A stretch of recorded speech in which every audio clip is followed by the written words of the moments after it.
Kailan? Nung nag-usap kami ni Bensoy. Bakit?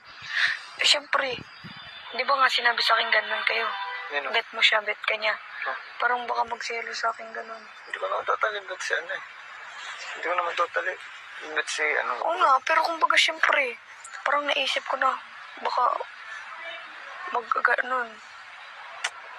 Paisipin niya, baka nagsiselos na sa ganun, kung ganun, eme-eme. Alam naman, gets naman niya siguro kapag kaibigan eh. Ganun din naman siya sa iba eh.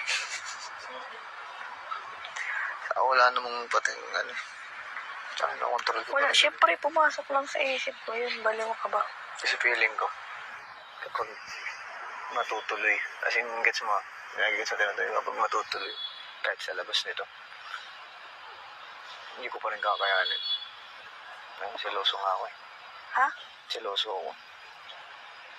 Dito pa nga lang sa loob, naumay na ako sa mga nakikita ko eh. Sa labas pa kayo.